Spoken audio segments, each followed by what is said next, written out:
Well, folks, we're here with Cindy Bench from Bench Farms, and right out here on State Route 2. Yep, that's where we are. Nurseries, you've got it all out here, and you know, you and I've been talking. You know, I'm a plant nut, and I do things like we got a lemon tree. You got a beautiful lemon tree back there. That I lost my lemon tree. It was so sad. It was just such a thing.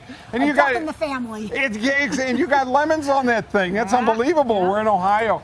And you're out here out in Jerusalem Township area, and you've been here for how many years? My mother and father-in-law started here in 1940. So a long time. And the uniqueness of what you have out here. I mean, you have the everyday stuff that people will like, you know, the geraniums, the different types of geraniums and things like that. But wow, you've got some off-the-table stuff here. We are plant geeks. I don't have a lot of garden gift type things, but we have lots of plants. And the stuff that you do are the one thing, and I know we're going to talk about bees and what the effect of bees and not having the bees are. We're going to talk about that and butterflies and things like that.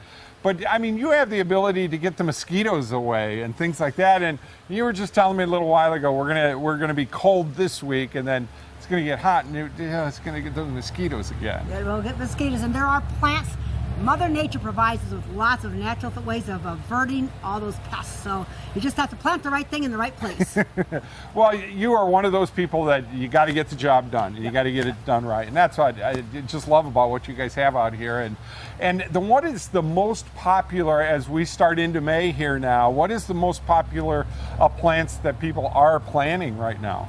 Well, for a while it was vegetable plants when we first started back in the 80s. Then it got to be the flowers, and we're back to vegetable plants now. People are gardening like crazy. They're teaching their kids how to garden, so it's really awesome to see that cycle of life and how they're feeling that food is important, which kind of works into what we're going to talk about today, the pollinators. And right. Without the pollinators, we don't have food. 70% of our crops need pollinators. Well, and it's too that I've noticed this here, especially what you have here. You actually have tomato plants that are already fruiting, and that's something good for a lot of people. They want to put that in, and something we're going to be doing on Let's Fix Her Up here is I'm literally building up things. I'm not putting it in the ground anymore.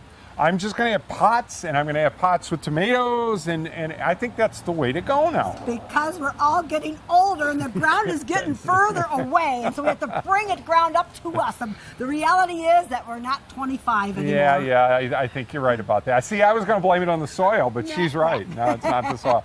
Well, take us through this. We're gonna kind of. I'm gonna go behind the camera here, and I'm gonna let her just do her thing because she don't need me. You don't. You can just. I need you. Mike. I need you, Mike. You're needed by lots of folks. Oh, I love the.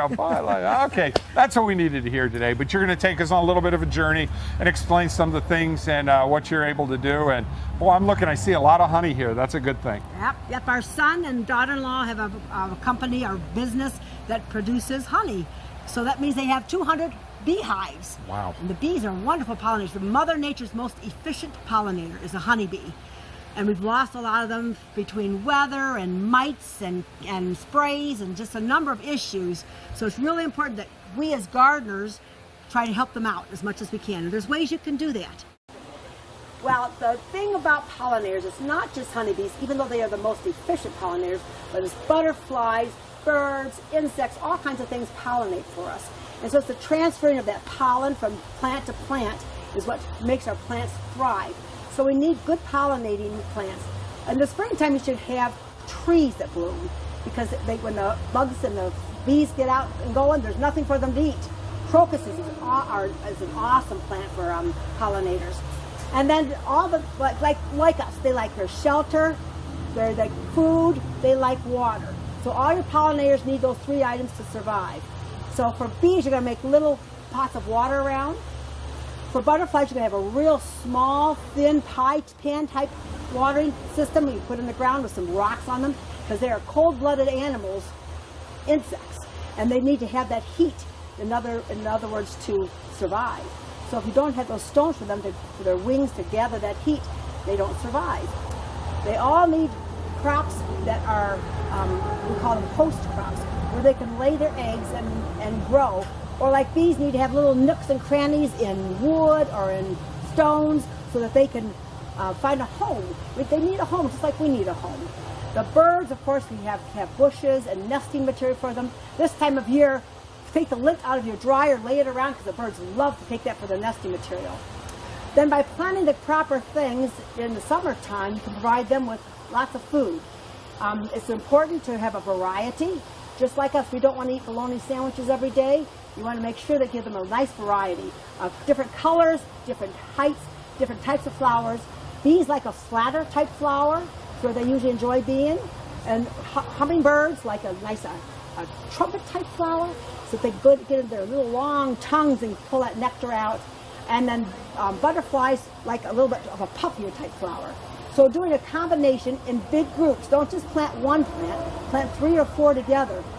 And uneven numbers is always a good idea when you're planting anything. So plant uneven numbers of bright colored flowers. Butterflies do not go to a certain color. They go through, they can smell the nectar. So having high pollen, high nectar type plants is important. So things that we have here that, with this kind of a bird and butterfly display. Butterflies love like this blue plumbago. It's a gorgeous tropical type plant. Salvias are great for bees. Hummingbirds love this. This is, we call it the crack cocaine for hummingbirds. It's a cigar plant. Then all these little flat plants are good for about any of the type. The petunias, calibrachoas, violas, the ageratums. All these are really strong pollinator-friendly plants.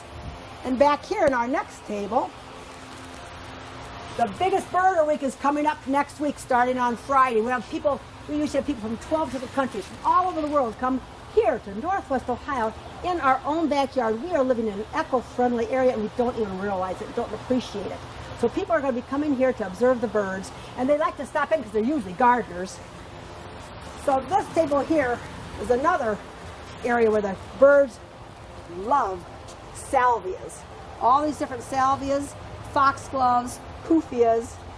Then this is a bee area here, the alyssum, the pansies, dianthus, heliotrope. Those are all for the bees. Butterflies go to just about everything. At one time when we first were starting out, I had people asking me for plants that did not attract bees. I said, if it has a flower, it's going to attract a bee.